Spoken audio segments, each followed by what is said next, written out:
from the office to be able to take control of a drone, to be able to fly around the job site. As long as they're licensed. As long as they're licensed, correct. The other aspect of it is planting a field guy the camera and having him walk interiors and just they're the arms and legs to navigate through our walk, right?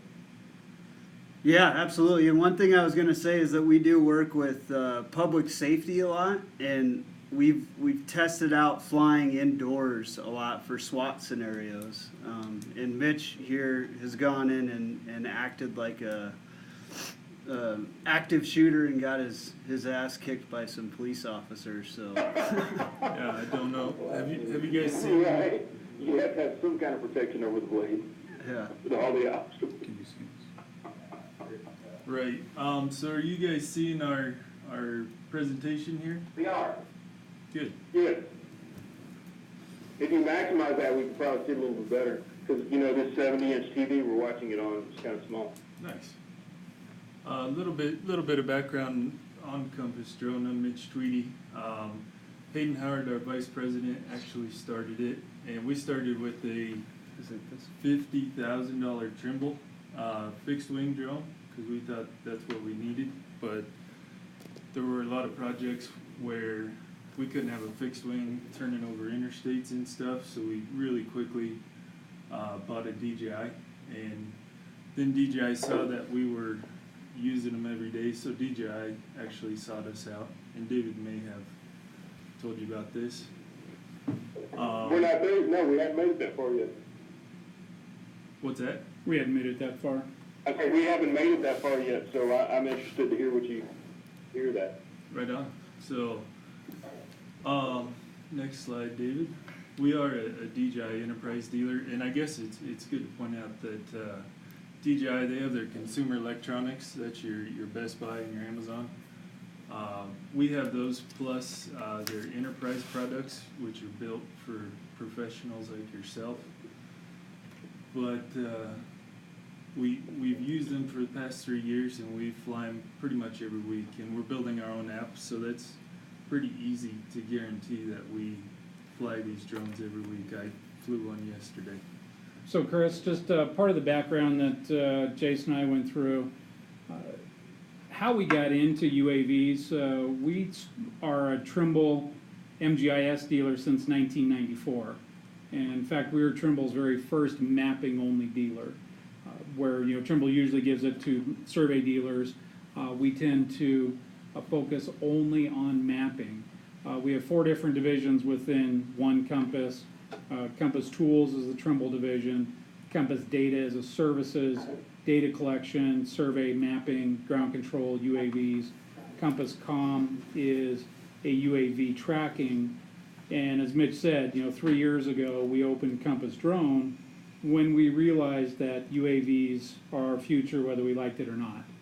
And so we actually tied all of our core competencies of 20 plus years of being a Trimble mapping dealer and surveying mapping into exactly what we're doing today. So our focuses are utilities, natural resources, GIS, city, county, all of those things we've been doing. We just added in another tool, and that tool happens to be UAVs. So it's not that we're new to the industry. It's just one more arrow in your quiver. So that's kind of our overview. Right on. So in these next couple slides, I wanted to show you guys what we've been working on. We've been doing a lot of mining. It's been a big use for UAVs within our company. Next. We also do mining. Next. And sometimes we go out and we survey some mines. And then, we mining. So we are MSHA 5000-23, Part 46 and Part 48. We're able to walk on any surface mine and get right to work. So this is equivalent to you guys. I'm sure a lot of your job sites require OSHA. Are you guys OSHA? Yes, we are. Cool. So we're used to very painful safety trainings and job site regulations, but more on the mining side than the construction side. But we actually do a lot of construction. This is 24 miles of power line we're working on right now as we speak, delivering it to the customer today. And as you can see, it was very cold. Yeah, that's South Dakota, by the way. And just, if you don't mind, if I can jump in real quick. In this scenario, we sold this customer hardware, and they went out and did some mapping, and they've really done a good job at mapping. But this was a pretty big project, and they kind of chewed off more than they could handle, and they came back to us to help them kind of get this together. So it's providing the hardware and the solution and supporting somebody from, you know, the conversations we're having with you guys now until the end. So we're a 20, 30-year-old company, and we're here to help our customers. So. Yeah. Hey, question for you real quick, without going too deep into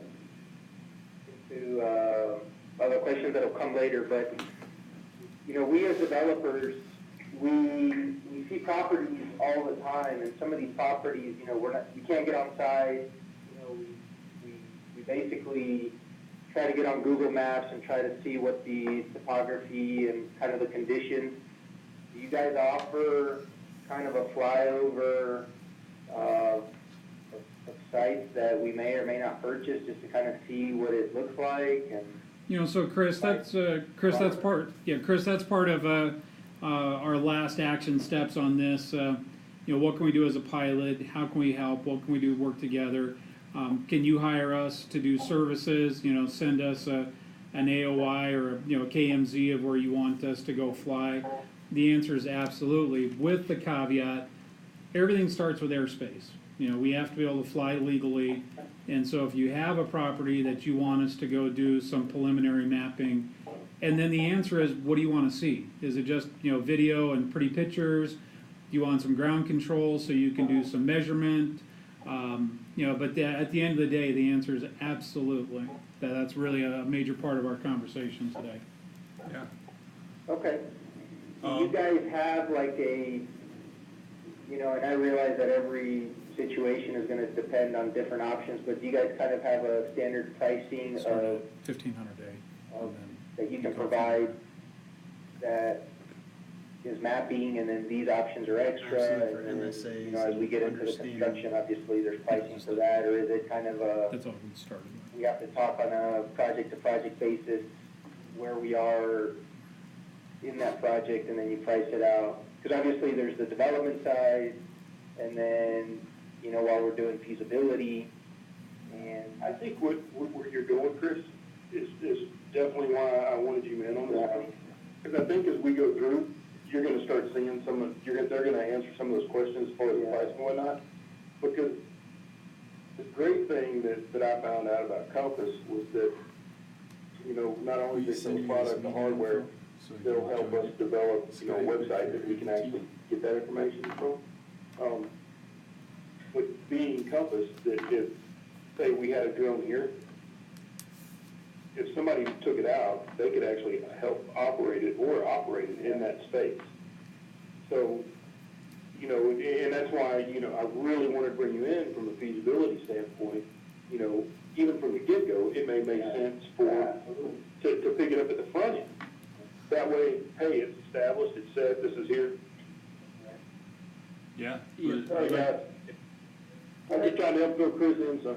No, that's good, and that's really good questions, Chris. And just before we got into drones, we were doing survey, and our founder and owner productized it and standardized it, and we go around the globe for a per point cost. So working on MSAs and coming up with standard pricings for working all over the country and kind of capturing per square mile or per hour of video or what have you is something we can definitely work with you on and come up with for standard pricing. It doesn't need to be a science project every time if we know what the end goal is. So.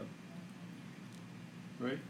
And a lot of it's regional. You know, if we can get there quicker, then you guys can jump on airplane and hotels and all that stuff. We'll definitely work with you. David, if you click on this picture, it should play. Part of the good thing about being the DJI Enterprise dealers, we do have the FLIR cameras and 30 power zoom cameras.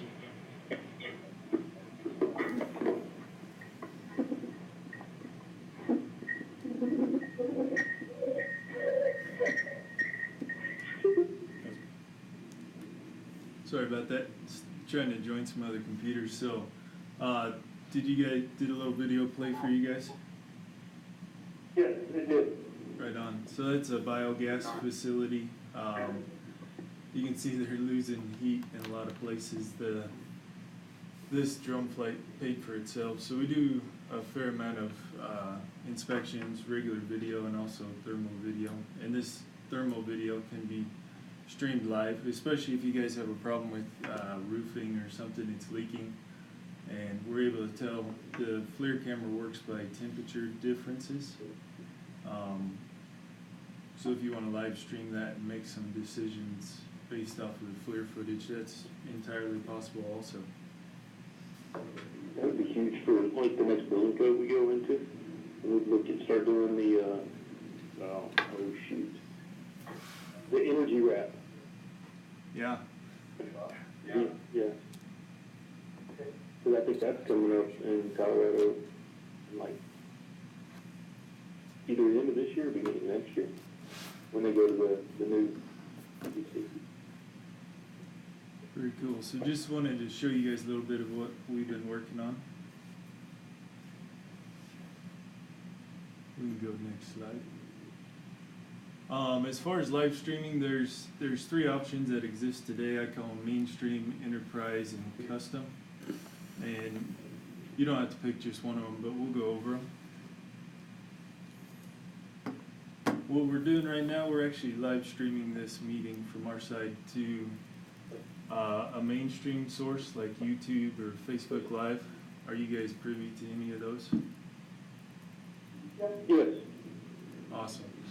The pros, it's easy to set up. There's no streaming other than data services, and this works today on iOS and Android devices. So pretty much grab a drone and hook up anything with a cell or Wi-Fi connection, and it'll work. Some cons you guys might look out for as a company is you do have to give DJI full access to that YouTube or Facebook account. So obviously you'd want to create a new account, but that's not that big a deal. I've timed this. We're seeing about a 20-second lag between what we're seeing on site and what we see in the live stream, and maybe we'll show you guys this at the end of the meeting. But that's not a deal breaker if you're on the phone, kind of like we would be right now, watching the live stream. Your pilot would just have to know that the meeting is about 20 seconds behind what he's seeing. However, that would affect is that if you were trying to fly that from here and viewing it through there, Yeah. then you would be 20 seconds smashed into a wall. Yeah, so those are different, completely different workflows. This is the one more that, Chris is talking about, hey, we just want to view what you guys are seeing. So, that's an option. And as a pilot project It's not the control side of it, it's just the viewing side of it. Correct. Correct. Okay, gotcha. When you're out in the site, so one of the problems that we run into when we build these job sites is lack of cell phone service. How are you guys, what is your means to stream when you're out in the field? Are you guys traveling with like a little MiFi and that's what you guys are doing? Typically we kind of pre-plan around that, and it was our understanding that most of the sites that you guys be monitoring are, I guess at least from Jason's standpoint, would be within areas with good cell coverage. So I guess if we're looking at the development Sorry, you side, guys are breaking up. You broke up really bad out there. okay, I was just saying that from the conversation we had with Jason. Can you hear me all right? Yes, we can now. Okay, sorry, I was sitting back. conversation we had with Jason on the QA/QC side, it sounded like most areas were within good cell coverage in cities, and that's kind of where we were considering using this. So is that still the case for the QA/QC side, and then the land development side would be further out in the boonies, perhaps? Is that? Coverage, when you say coverage, do you mean cell phone coverage or Yeah. So, or Wi-Fi coverage? yep. Cell phone and Wi-Fi coverage. Yeah, like 4G. Okay, because our job site, so two things, if it's an open property, we don't have any Wi-Fi type of signal. It's usually cell phone signal only. And we run off of cell phones and MiFi until we build the infrastructure to have internet access. Typically, only our clubhouse has internet, Wi-Fi, full courtyard clubhouses, so we typically don't have like a site Wi-Fi system on our property. So cell phone based would probably be the best communication channel. No, that should work. And actually, have you guys ever done RTK survey where you get real-time corrections from like a VRS survey website or anything? I haven't. No, but tell us more. Well, that's just because we got a 24-year-old survey background. We've had to become familiar with working on marginal, cell service. So we do have pretty good lines on cell phone boosters and stuff. But for this type of streaming, yeah, just a regular old MiFi would work good. So are you saying that you guys provide as part of your service a cell phone survey or lack thereof or mapping of how strong the signal can be and provide a report that says, hey, if you build this type of products that are in your plan, you're guaranteed to have little to no cell phone service in these units or this area? Is that part of your service too? No, signal mapping we He's have. asking now if you can provide an additional service. Yeah, I think we could. Chris's wheels are over there turning. Yeah, I don't think that's was the intent of the topic, but I know we've done some of that in the past, and we just bid a project in India for exactly that, mapping an entire city and doing cellular testing and modeling. Yeah, so we Okay. could do that, and more I was talking, we can recommend some boosters and stuff to put you guys in good shape On the project. on the project, yeah. We could do either. Again, that's something that's an idea that I've presented to our executive VP is right now we're currently on the reactive side of cell phone or lack thereof cell phone.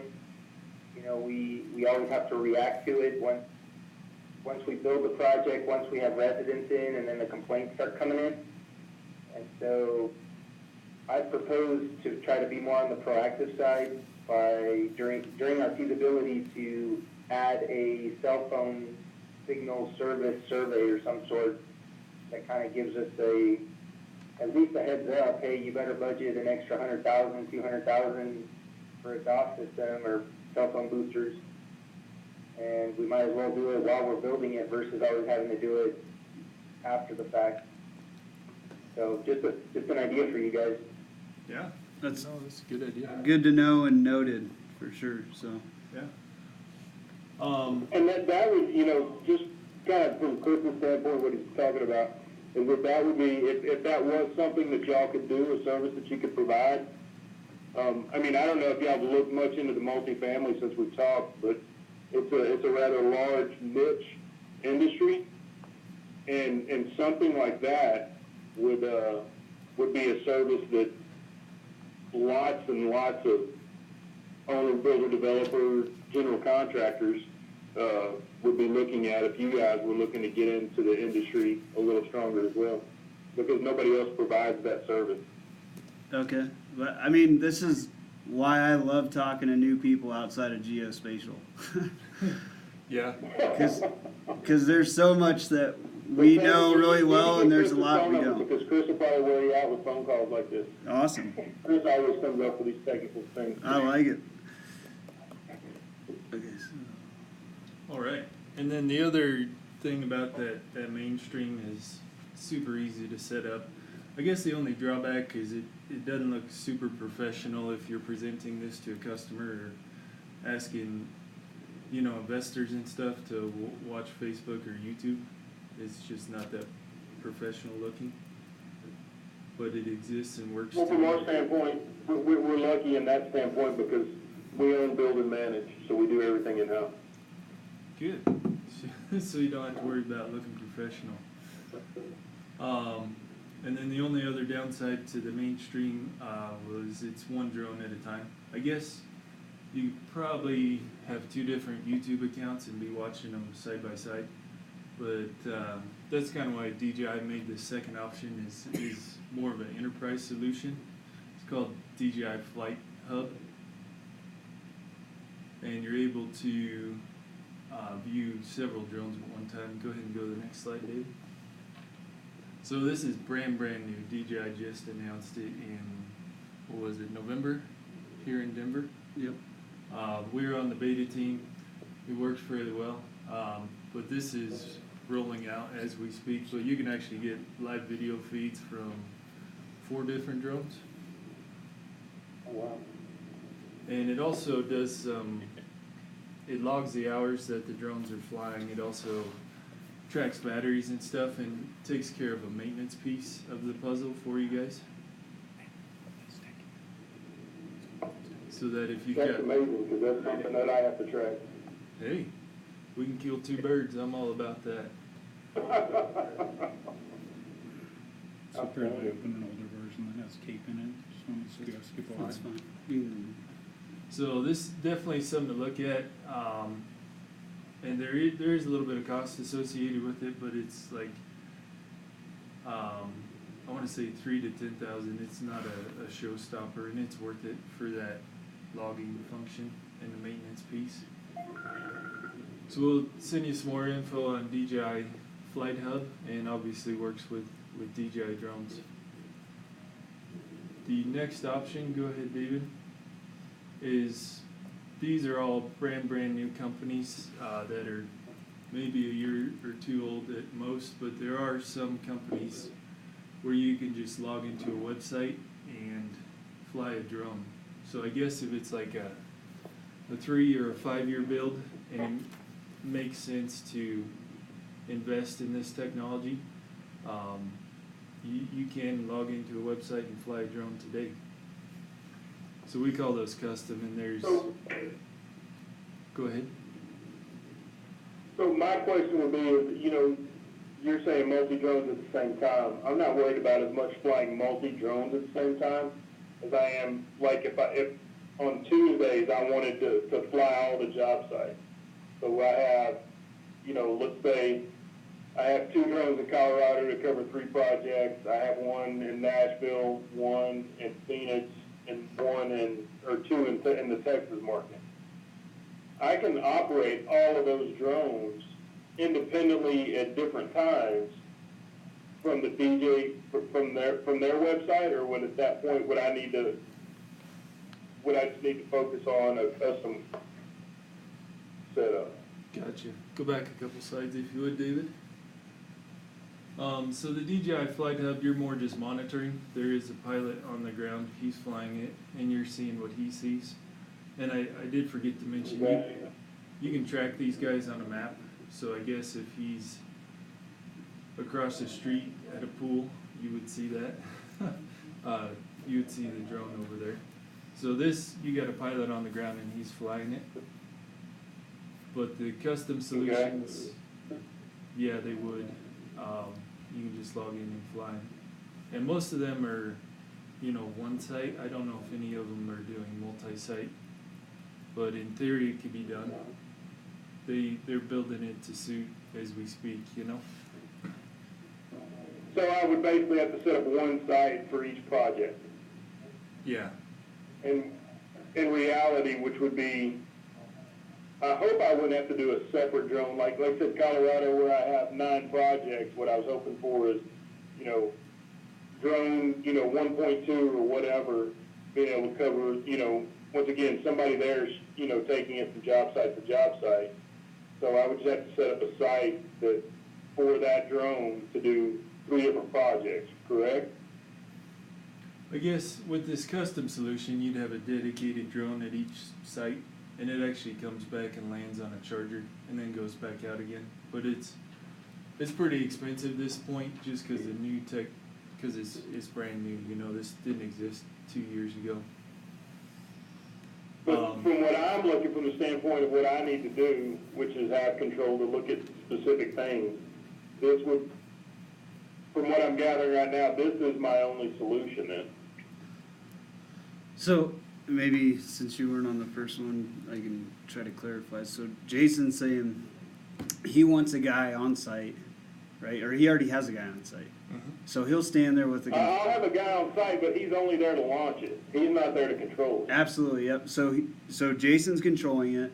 The guy's there. He's got a controller in case he needs to take over, right? Just based on something Right. happening and Jason being the remote guy, right? And then he's operating it, seeing it live, having a conversation with the investors and Chris and everybody else, lands it, and then they recharge it, and they maybe want to take that exact drone down the street to one of their other sites where they have a different PM, or maybe it's the same PM that's going to be monitoring it. Gotcha. And then he'll control it, and so he could have one drone to cover an area of 5 or 6 different developments or something like that in Denver. And that's the recommended solution right now. I just wanted to show you guys what all is out there.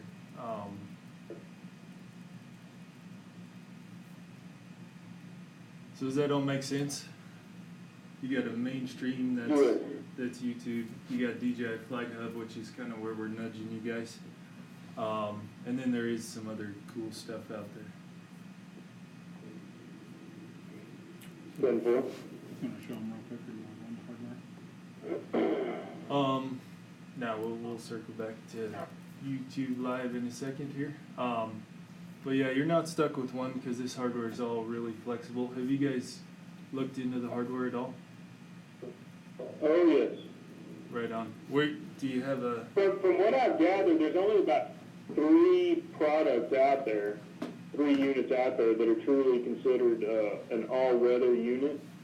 Right. It looks like the Inspire 1 is not that unit, but the Inspire 2 is more resilient to moisture and heat and cold climate changes. And then I think it was the Mavic, or there was one more that was more conducive to inclement weather. None of them were recommended, obviously, for full submersion, but if you were flying and it started raining, would potentially not trash the equipment. Yeah, and we talked about it. It's the Matrice. Yeah, we talked about the Matrice 200 and the fact that at that point then you can start bringing in other sensors down the road as your projects and your opportunities change as well. The Matrice platform is really where the enterprise is really standardizing, and it is the one that is an IP56 and so better, or currently the best. But we hadn't talked about any units yet. So this is actually, you mentioning a unit was the first that, right now is the first that I've heard of it. Everything that I've picked up to this point is just my redneck self on the internet. Okay, so that was that was the imaginary conversation you and I had. So, I've actually never heard of or never seen the Matrice before. That, from what I heard you say last time, Jason, and what I've heard today, I think that's going to be your solution. It's IP, whatever. What is it? Yeah, 56. 56. Yeah. That thing looks like a monster. It's really not that big. It's a quadcopter. It's not that much bigger than the Inspire. Right. You can fit What are in. the dimensions on it? I'm guessing 2 foot by 2 foot. And it breaks down really small. Yeah, they're not It's little. Jason, you're gonna be out here this week, right? I'm trying to get there, it just depends on the weather and if the guys can get their pre-pour ready. Yeah, yeah, supposed to. If probably Thursday. I'm there Thursday. But with the weather that's there now, we're not working, they're not doing anything, so. Yeah, they're supposed to keep us posted. So yeah, when you come, They may be here as well. we'll have to meet up so you can see it in person, for sure. Yeah, absolutely. I'm only there, if I go, I'm there on Thursday, and I return the same day, so I would have the same side of schedule. town would be very limited, but if we organize it, because I gotta go see other job sites as well. But if we stay in touch, and I'll let Jason drive the meeting time, you know, if there's a specific time that we can meet, by all means, I'd love to see it in action. Okay. Gotcha. You know, and I'm gonna let you guys finish, but then I'll ask my questions. So we can go to the next slide. Yeah, we're almost done. Going back to the hardware really quick, I'm gonna caution you away from the Inspire. It has 3 cameras and none of them have zoom. And I think for what you guys are doing, inspections and stuff, you'd wanna keep the drone at a safe distance from the structure and then zoom in and really see some details. So. Okay. Insp- And the Inspire 2 has the zoom capability on it, doesn't it? Does not. You can buy really expensive long focal length lenses and in effect create a zoom, but it's Gotcha. yeah. So it's attractive because of price point, but it doesn't have any zoom cameras available for it. The Matrice 200 does, and just a more stable unit for sure. Okay. All right. Outstanding. And then the other considerations, I checked out most of your projects, 2 of them in Colorado. Let me see if I wrote that down, or in Class G airspace. We could fly them today, you know. Yeah, one of them is right there. The one in Broomfield is right beside an airport. Gotcha.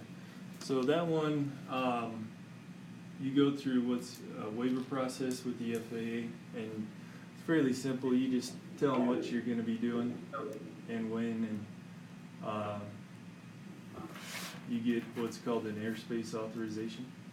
But it expedites it if you have a remote pilot's number on that waiver application. So I think you guys were already in the mindset you're going to get several guys their pilot license, where I send you some pre-study and then